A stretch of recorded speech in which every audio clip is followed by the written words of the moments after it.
Hi everyone, it's Paul Tilley and welcome to MR2200 Retailing.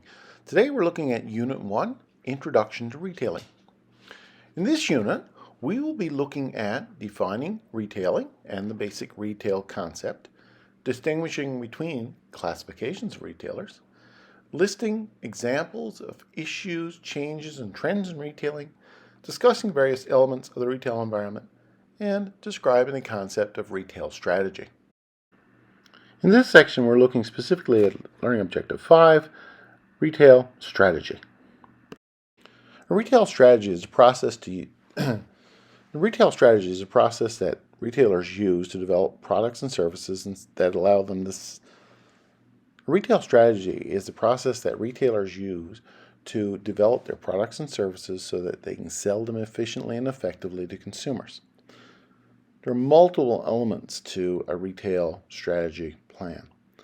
This would include things like store location, the store itself, the physical building, the merchandise, the assortment of the merchandise, the visual presentation of the merchandise, the staff, the level of service, how communications is done through mass media or some other form, and price.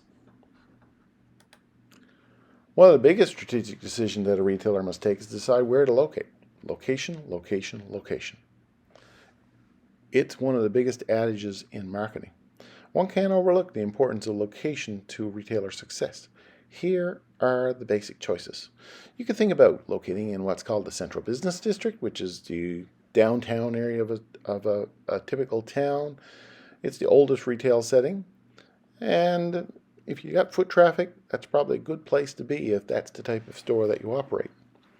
Regional shopping centers. These are relatively small malls with 50 to 100 stores to contain 2 or 3 anchor stores. This is a typical mall that you would see. And on one end of the mall, there'd be a larger store, and on the other end, there'd be a larger store, and people walk between the two.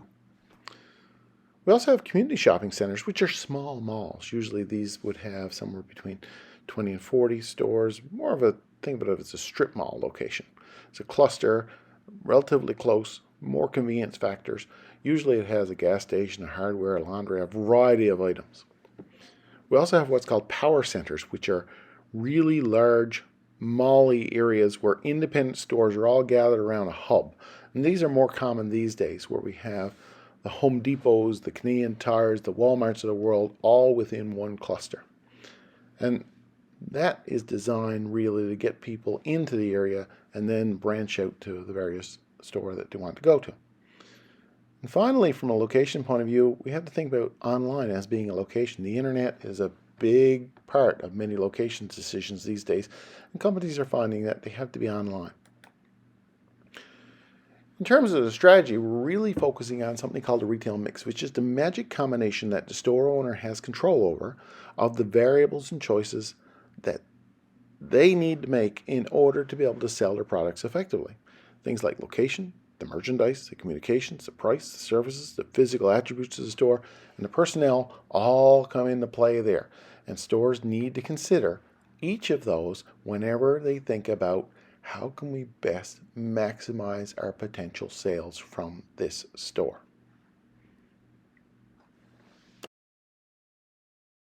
So that concludes the material for Unit 1. We'll have a more fulsome discussion of each of these topics as we move through the course. Again, if you have any questions, please let me know.